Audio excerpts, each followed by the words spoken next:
মার মার মারস না হ্যাঁ বুঝিও আমার ঠিক আছে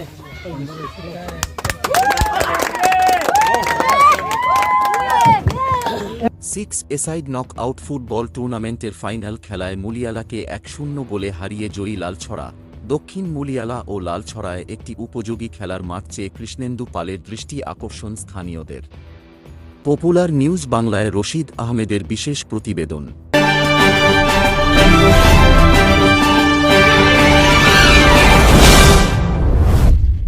রবিবার বিকেল 4টায় দক্ষিণ মুলিয়ালায় অস্থায়ী মাঠে অনুষ্ঠিত হয় six a side knock out football টুর্নামেন্টের ফাইনাল খেলা। জাতীয় সঙ্গীত পরিবেশনার মধ্য দিয়ে খেলার সূচনা হয়।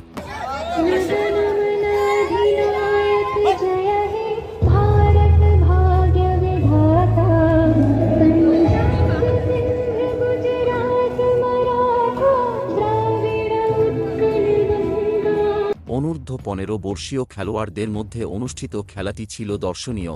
দুটি টিমের উত্তেজনাকর অবস্থায় চলে 40 মিনিটের ফাইনাল খেলা। খেলায় প্রথমার্ধের 12 মিনিটের মাথায় হ্যান্ডবল করার খেসারত দিতে হল মুলিয়ালা টিমকে।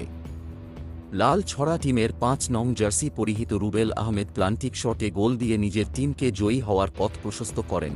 গোলটির বদলা নিতে মরিয়া হয়ে উঠে সাইদুলের মুলিয়ালা টিম, কিন্তু কোনো গোল করতে পারেনি। খেলার দ্বিতীয়ার্ধের 16 মিনিটের মাথায় হলুদ কার্ড দেখতে হয়েছে দুজন খেলোয়াড়কে। খেলা পরিচালনার জন্য রেফারির ভূমিকায় ছিলেন হারিসুল হক, সহকারী হিসাবে ছিলেন যথাক্রমে হাসান মাসুদ ও আলম হোসেন। গোলদাতা হিসাবে রুবেল আহমেদের হাতে 200 টাকা তুলে দেন ওয়ার্ড সদস্য ফরিজ উদ্দিন। এদিন বিশিষ্টদের মধ্যে উপস্থিত ছিলেন মাইনরিটি মোর্চার পাথারকান্দি মণ্ডল বিজেপির সদস্য মঈন উদ্দিন, কাজীর বাজার জিপির 8 নং ওয়ার্ড সদস্য ফরিজ উদ্দিন, এক্স আর্মি গুণাধর সিনহা, অসম ব্যাটালিয়ন কর্মী জাহাল আহমেদ, বিশিষ্ট শিক্ষক সাব্বির আহমেদ রাজু, গাজীটিলা স্কুল পরিচালনা সমিতির সভাপতি কবির আহমেদ, ব্রজকুমার সিনহা, আব্দুল আজিজ, নূর উদ্দিন, রাধেশ্যাম গোয়ালা এবং মুসলিম উদ্দিন প্রমুখরা। অনুষ্ঠানের শুরুতে ক্রীড়া কমিটির পক্ষ থেকে উপস্থিত বিশিষ্টদের গামছা দিয়ে বরণ করা হয়। খেলা শেষে চ্যাম্পিয়ন ও রানার্স আপের হাতে ট্রফি ও নগদ অর্থ তুলে দেন উপস্থিত বিশিষ্টরা। অনুষ্ঠান পরিচালনায় ছিলেন খিলোর বন্দ আদর্শ বিদ্যানিকেতনের অধ্যক্ষ শাহাব উদ্দিন। আয়োজন করেন তারিকুল ইসলাম, 2 আলতাব হোসেন এবং মুজিবুর রহমান প্রমুখরা। উল্লেখ্য যে দক্ষিণ মুলিয়ালা ও লাল ছড়ায় বাঙালি, হিন্দু, মুসলমান, বিষ্ণুপ্রিয়া, মণিপুরী এবং চা জনজাতি সম্প্রদায়ের লোকেরা বসবাস করছেন, কিন্তু এলাকায় খেলার উপযোগী কোনো মাঠ না থাকায় ইচ্ছা থাকা সত্ত্বেও অনেকে খেলায় অংশগ্রহণ করতে পারেন না। প্রতিভা থাকা সত্ত্বেও অনেককে বঞ্চিত থাকতে হয়। সদ্য ডিলিমিটেশনের ফলে এলাকাটি পাথারকান্দি সমষ্টির অন্তর্ভুক্ত হয়েছে। সেজন্য এই এলাকায় একটি উপযোগী খেলার মাঠ প্রদানের জন্য পাথারকান্দির বিধায়ক কৃষ্ণেন্দু পালের দৃষ্টি আকর্ষণ করেন স্থানীয়রা। খেলাটা দেখিয়া অত্যন্ত আনন্দিত এবং আশা করব আগামী দিনে যাতে এত সুন্দর খেলার আয়োজন হয়, যেগুলা সাহায্য সহযোগিতার প্রয়োজন হয় আমরাও সাহায্য সহযোগিতা করতে আগ্রহী। আর আমাদের এলাকার মধ্যে এইরকম একটা খেলা ওই তো প্রতি বছর এটা আমরা চাই, কিন্তু বিশেষ একটা অসুবিধা যেটা একটু আগে আমরা আলোচনা করছি যে আমাদের এইখানে 4টা গ্রাম আছে, কাজীবাজার জিপির প্রত্যন্ত অঞ্চল, এবং এই 4টা গ্রামের মধ্যে একটা খেলার ফিল্ড আমাদের নাই, একটা মাঠ নাই।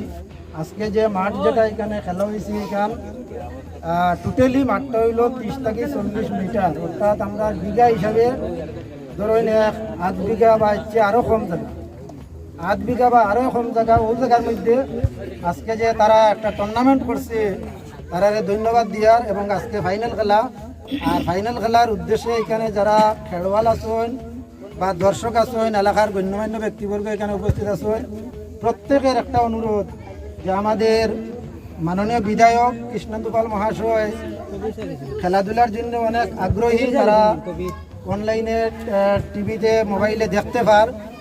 তো জানি না আপনার কথাটা তারার মনে কিভাবে আইছে, তো তারা এই কথাটাও আমার কাছে দাবি তুলিয়া ধরছে যে আপনার মাধ্যমে যাতে ভবিষ্যতে মানে এই অঞ্চলে একটা খেলার ব্যবস্থা করিয়া দেওয়ার লাগিয়া।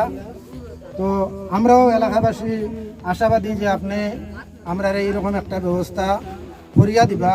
আর বিশেষ করিয়া আজকের এই খেলার তরফ থেকে আমি পাতারহান্দির মাননীয় কৃষ্ণেন্দুপাল মহাশয়কে অসংখ্য ধন্যবাদ জানাই। আর আশা করি আগামী দিনেও এইভাবে সুন্দর একটা খেলা চলবো। ধন্যবাদ। রাতাবাড়ি থেকে রশিদ আহমেদের প্রতিবেদন। পরবর্তী আপডেট পেতে চোখ রাখুন পিএনবির পর্দায়।